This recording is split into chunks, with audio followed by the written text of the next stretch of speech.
Após ser jogado para o espaço, parar em um mundo totalmente desconhecido, se tornar escravo, depois rei, casar e ter uma esposa e perder tudo com uma explosão, e tudo isso causado pelo Homem de Ferro, Seu Fantástico e Doutor Estranho, Hulk se revolta e parte em direção à Terra em busca de vingança. Nesse vídeo vou trazer a história Hulk contra o Mundo, que mostra o Hulk na sua versão mais casca-grossa. Nessa história, o gigante Esmeralda desce o sarrafo em todo mundo e até o nosso querido Miranha apanha também. No espaço, um grupo de monstros esquisitos tenta invadir uma nave espacial. As criaturas pensam que ele ia se mamão com açúcar saquear a nave, mas do nada o Hulk sai e mete um tá ligado em um monstro e acaba o carrasco dos invasores. Meu amigo, tomar uma espadada dessa no bucho isso deve ter doído, cê tá doido. Os bichos feios pensam que o Hulk está lutando contra eles, mas na verdade o grandão, em vez de ver os alienígenas, ele está vendo os seus piores inimigos, que são Homem de Ferro, Doutor Estranho, Seu Fantástico e Raio Negro. O Hulk está igual a vocês vendo isso em tudo que é lugar, mas eu não posso falar nada porque eu já fui assim. O narrador fala que juntos esses personagens são as mentes mais brilhantes da Terra, mas individualmente cada um deles não passam de cadáveres ambulantes no caminho do Hulk. Cê tá doido, eu que está na pele do Homem de Ferro nem do Seu Fantástico agora não. Se bem que ser milionário não seria uma má ideia não. E o cientista maluco tem uma esposa muito bonita, então talvez compense. Então o narrador continua dizendo que o quarteto usou o caminho mais fácil para lidar com o Hulk, mas isso deixou o grandalhão ainda mais nervoso. Para quem não sabe, o Hulk foi enganado pelos heróis, jogado no espaço e mandado para um planeta inabitável, mas a nave deu um problema e o Verdão foi levado para o planeta Sakaar, onde foi transformado em escravo. Aí teve uma luta bem maneira entre o Hulk e o Surfista Prateado. Enquanto o Hulk está lutando contra os monstros, ele se lembra que tinha se tornado rei de Sakaar depois de ter derrotado o imperador do planeta e tinha casado com a princesa Kaera e ela estava grávida. Mas como nem tudo são flores, do nada houve uma grande explosão e o gigante verde perdeu tudo. Sim, a esposa grávida do Hulk foi de comes e bebes, por sinceramente qualquer um ficaria puto depois dessa. A única coisa que restou para o Hulk foi a sua raiva, e isso ele tinha de sobra. Depois de acabar com todos os invasores, Hulk se vê atacando o Homem de Ferro, mas na verdade era um dos seus companheiros de batalha. Então ele volta à consciência e sente vergonha de si mesmo pela primeira vez na vida. Após que nesse momento deve nem ter passado o Wi-Fi. Enquanto isso na Terra, uma ruiva tinha um folheto religioso da sua porta, mas percebe que a porta estava aberta. Então ela grita dizendo que não importa quem está lá dentro, porque ela vai quebrar ele na porrada. Então aparece um cara parecendo um He-Man de cabelo verde, que eu não faço ideia de quem seja, e fala que ele conhece muito bem a força da ruivinha, porque tomou um soco na força no meio do Oceano Pacífico. Ele disse que foi jogado para tão longe que quando aterrissou tinha até faísca saindo da bunda dele. Que isso, meu parceiro, tá achando que você tomou uma bingolada em outro lugar? Então a moça fica pistola e pergunta o que esse cara tá fazendo na sua casa. Aí descobrimos que o He-Man com cabeça de espinafre se chama Leonard Samson. Eu pesquisei um pouco e pelo que entendi, o cabeça de espinafre meio que recebeu um pouco de radiação gama. Aí ele deixou de ser um frango e virou um marombeiro e usa o nome de Doutor Sansão, mas vou continuar chamando ele de cabeça de espinafre. Voltando para a história, a ruivinha diz que no momento ela está presa como Jim Walters, no lugar da mulher Hulk, e talvez o rapaz consiga lutar contra ela agora. O espinafre se defende falando que ela o conhece melhor do que isso, mas a mulher Hulk rebate falando que não conhece o rapaz, e ele está do lado do pessoal que mandou o primo dela para o espaço, então a Jean se entranca no banheiro. O Couve-Flor implora para ser escutado e revela que a SHIELD passou para ele a localização da mulher Hulk. Com isso, a mulher abre a porta que faz o rapaz cair de bunda no chão. Então o Alface fala que a SHIELD revelou a localização da moça, depois dele ter mostrado uma carta, o que a pega de surpresa. De volta ao espaço, os amigos do Hulk estão discutindo o que está acontecendo, porque um dos membros quase foi de arrasta. O cabeça de dragão fala que viu a vida passar diante dos seus olhos só porque tentou ajudar o antigo rei. Então a mulher diz que o Hulk deve ter ficado com raiva por ter recebido ajuda, e isso deve ter ferido o orgulho dele. Então Coisa do Espaço fala pra mulher calar a boca, porque está dando cal errada, e que dava pra ver a selvageria nos olhos do Pele Verde. E é assim que o pessoal do espaço chama o Hulk. Então a lagartixa diz que o Punho Verde deve estar vendo os inimigos que destruiu seu reino. Então o Pedaço de Rocha fala que viu outros guerreiros ficando cegos por causa da folha, e o Hulk está se tornando um perigo para si e para o grupo. Enquanto o grupo está discutindo o que fazer, um Alpha aparece e fala que vai lidar com isso e sai andando. Até que fim chega um homem de verdade nessa HQ, pensei que só teria betas. Iroin chega na sala de treinamentos e fala que quer falar com o Hulk. O Verdão diz que não quer conversar e já mete uma espadada no homem, mas como ele é muito shed, o cara para a espada com a mão e diz diz que vão conversar agora. O Alien fala que o líder quase matou um companheiro e por isso o Hulk está cheio de raiva. E isso está deixando fraco e que ele deve controlar sua raiva e direcioná-la para seus verdadeiros inimigos. E assim ele ficará mais forte. No centro de comando do exército, uma mulher avisa que encontrou uma coisa estranha no radar. Então o colega avisa que isso no radar é chamado de lua. E é por isso que a mulher não deve servir no exército. Tô brincando, pessoal, mas ela insiste falando que tem alguma coisa estranha e grande no radar. Na lua, a Rapunzel ruiva fala para o Hulk que ele veio ao reino dos inumanos procurando por guerra e que ele deveria sair correndo porque o marido dela já o derrotou uma vez. Então Hulk diz que o Raio Negro o mandou para o espaço e destruiu seu mundo e parte para cima dele. Mas o inumano fala baixinho chega e o gigante é enviado para longe. Mas Hulk diz que não vê apenas para o sussurro e quer ouvir o herói gritar e parte para cima dele. Cê tá doido, o Hulk tá putaço. Mas o Raio Negro também foi bem boa. Se eu tivesse no lugar dele, ainda bem que eu não estou, eu já teria soltado um grito e não um sussurro. Na central de comando, os alarmes dispararam e o oficial fala que houve uma explosão na lua e eles perderam todos os sinais. O Homem de Ferro pede ao presidente a permissão para executar algum plano secreto, mas a autoridade diz que já é tarde demais e que já chegou a Nova York. Então, uma nave espacial aparece, o que deixa todos os cidadãos assustados. O Hulk aparece em um holograma e diz que veio para esmagar, e os humanos sabem quem são os culpados. Então o vídeo surge e mostra o Doutor Estranho, Homem de Ferro, Raio Negro e o Senhor Fantástico. Nele, os heróis falam que sempre viu o Bruce como um amigo, mas para o bem comum, eles estão mandando o Hulk para o espaço. Então o Verdão fala que o quarteto enviou o Bombadão para o planeta Sakaar. Nele, o Punho Verde virou escravo depois gladiador e que sempre enfrentava a morte. Apesar disso, ele sobreviveu com um grupo, virou rei e casou, mas tudo isso acabou no instante que uma bomba foi explodida. O atentado mandou milhões de pessoas para o Vasco. O espinafre gigante fala que as pessoas têm 24 horas para esvaziar a cidade e quando voltar ele quer encontrar os 3 principais adversários. Se isso não acontecer, o pau vai comer. Aí ele simplesmente ergue o Raio Negro como se fosse um saco de batata como exemplo do que ele vai fazer com o resto do planeta. E depois dele lançar a maior ameaça, ele foi dormir. Cê tá doido, nessas horas os heróis devem ter se trancado todo. Então a cena corta e o Homem de Ferro avisa que vai desligar os satélites que foram desativados. O pessoal do exército fica se cagando de medo, pensando que pode ter um vírus no sistema. Mas o pessoal da nave inimiga pegou o satélite de volta e o Homem de Ferro ficou mal da cabeça por causa do feedback. Após que o vírus dos satélites é a 24 horas da série da Mulher Hulk. O Doutor Estranho fala que nenhuma arma humana vai ser capaz de derrotar o Hulk, porque o bicho nunca teve tão pistola antes. E quanto mais puto ele ficar, ele também se torna mais forte. O Homem Sucata pede para o feiticeiro mandar o Verdão para longe com sua magia, mas o mago se recusa porque o espinafre pode destruir outro planeta e voltar mais forte, e por isso eles precisam resolver esse problema. Que bonitinho, ele fala cheio de pose, mas nem parece que vai ser brutalmente molestado mais tarde. Em uma casa do interior, Tony Stark e o Reed Richards tentam convencer o Hobbit a lutar. Esse cara pode até parecer um frango, mas na verdade ele é um esquizofrênico e o herói mais forte da Terra, conhecido como Sentinela. Hobbit fica assustado lembrando que o Hulk quebrou todos os ossos lutando contra o Vácuo, mas que na verdade o próprio Hobbit é o Vácuo. Então o Senhor Fantástico lembra que o Hobbit derrotou o Vácuo e que ele é o homem mais forte do universo. Além disso, o Hulk precisa dele. Então Hobbit toma coragem e se transforma no Sentinela, mas antes ele pede um momento para se preparar. Estou começando a achar que esse Sentinela na verdade é o baiano. Quando vai começar a trabalhar, ele vai lá e pede um descanso. Em Nova York, um policial comenta que não faz sentido essa preocupação toda com o Hulk, porque os heróis já lidaram com ele uma vez. Uma loirinha tenta imitar sua ex e fala que agora é diferente, porque o gigante amassou o Raio Negro. Então o Homem-Aranha diz que o Raio Negro é o segundo cara mais forte da galáxia e o número 1 estava a caminho. Cabeça de Teia pensou que o Sentinela que estava chegando, mas na verdade é o Homem de Ferro. O sentido aranha de Peter apita loucamente e uma nave aparece em cima deles. Antes do Homem de Ferro partir para cima, ele avisa que não é para ninguém interferir até que o herói acabe com a ameaça. Então Hulk e o Homem de Ferro partem um para cima do outro e se chocam no ar. O choque foi tão grande que vários vidros se quebram. Os heróis quase caem no chão. Os helicópteros balançam no ar. Então os jornalistas captam uma transmissão do Homem de Ferro que admite que jogou o Hulk no espaço, mas tudo que ele fez foi pensando em defender a Terra. Então a Sucata dá um tapão na cabeça do Hulk que o joga para a Terra. Stark diz que vai fazer o trabalho dele de proteger a Terra e que não se importa com o que vai acontecer. Aí ele já mete um socão na costela que faz o Hulk voar para longe. Uai, o Hulk não quer vingança? Até agora ele só tá tomando porrada. Aí vemos que o mundo inteiro está acompanhando essa rinha de heróis e tem até alguns que estão apostando. O Homem de Ferro diz que implantou vários nanorobôs no adversário para suprimir seus poderes, mas ele não tem certeza de que os robôs vão parar o Hulk a tempo, e como amigo do Bruce Banner, ele assume a responsabilidade. Com isso, vários jatos aparecem e mandam vários mísseis na direção do Hulk. Então o Hulk se lembra da sua esposa e do dia da explosão e fica ainda mais bolado. O Homem de Ferro vê que isso não foi o suficiente e pensa que tudo vai para o zaralho. Então o Hulk pula e dá um socão na máquina de lavar. Ele sai voando por vários prédios e o Gigante Esmeralda dá uma sequência de socos. O prédio que eles estão desaba e sobre os escombros o Hulk se levanta com sangue nos olhos.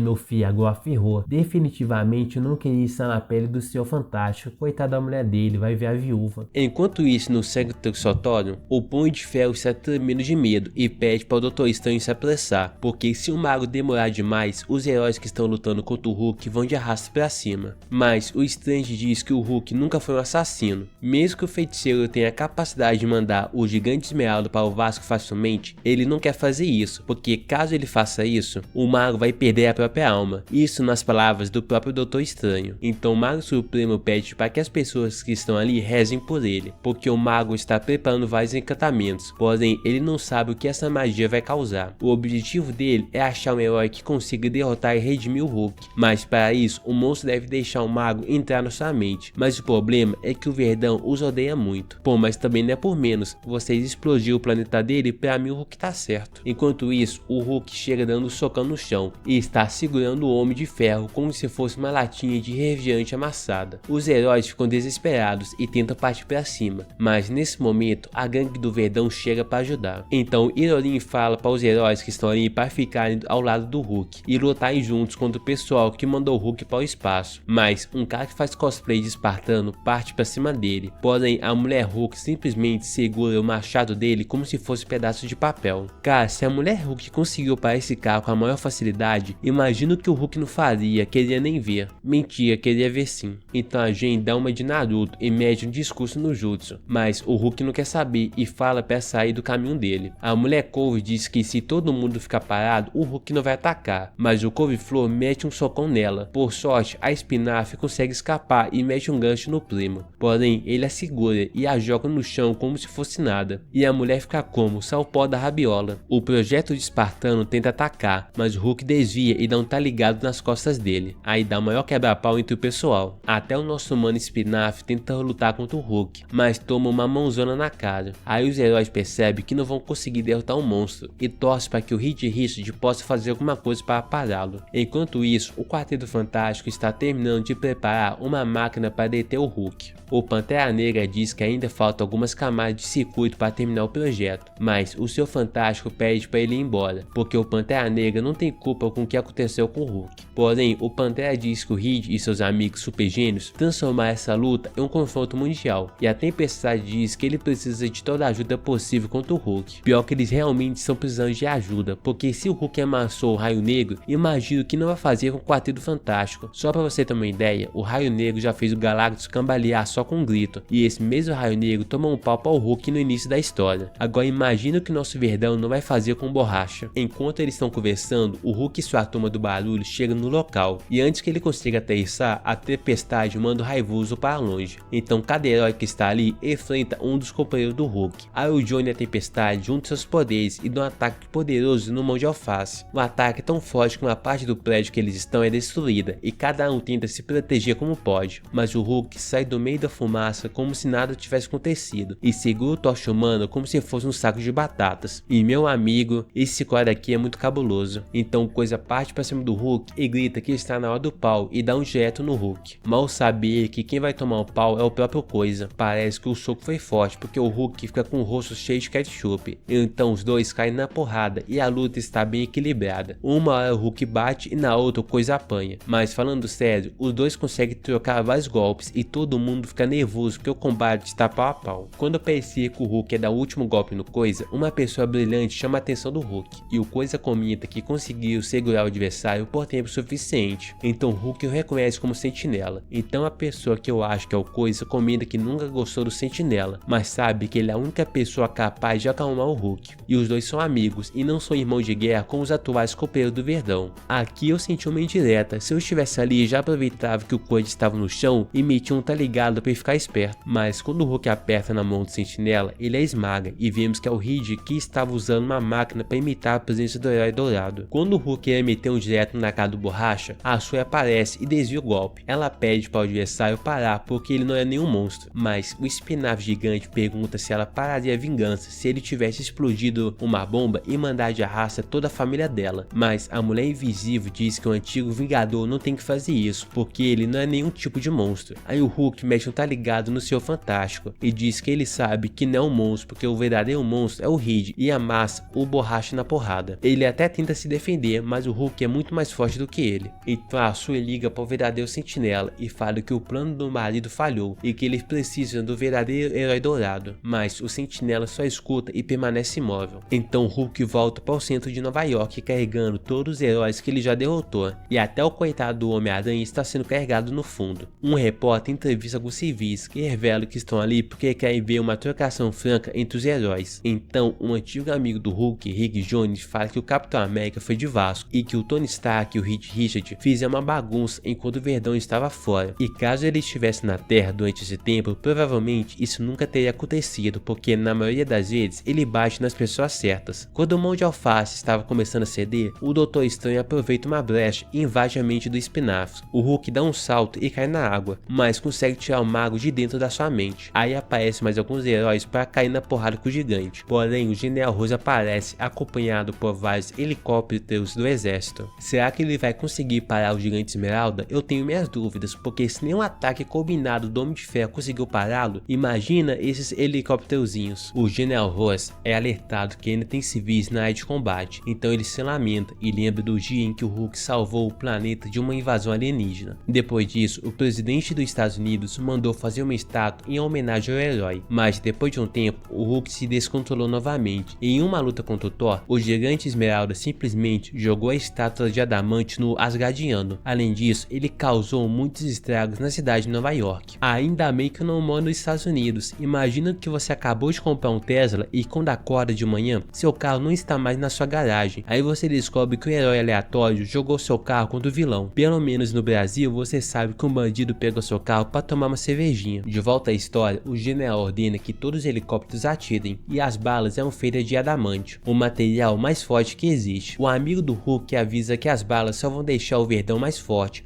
mas os militares o ignoram. E eu acho que esse frango tem razão. Olha a cara que o Hulk está fazendo. Embora o ataque não tenha adiantado de nada, o Doutor Estranho consegue finalmente entrar na cabeça do raivoso e força o Bruce Banner a aparecer. Enquanto que dentro da mente do Hulk os dois tentam conversar, do lado de fora os guardinhas pensam que o monstro está maluco, já que está dando socos no ar, mas mesmo assim eles continuam atacando. O gigante tenta lutar contra o Strange, mas seus golpes passam pelo corpo fantasma do mago. Então o Doutor Estranho tenta molgar o Hulk, se declarando o Mago Supremo, falando que ele tem o poder de apagar o adversário a qualquer momento, mas como eles são amigos, o mago não tem essa intenção e pede para o Bruce aparecer. Parece que o discurso no Jutsu deu certo, que o Bruce volta para sua forma humana e se lembra sua esposa e de como perdeu tudo, o seu reino, família, honra e até o seu filho que iria nascer. Sinceramente, eu senti dó do Bruce agora, quando finalmente conseguiu um pouco de paz, do nada ele perdeu tudo e voltou a estaca zero. O estranho acha que conseguiu acalmar o amigo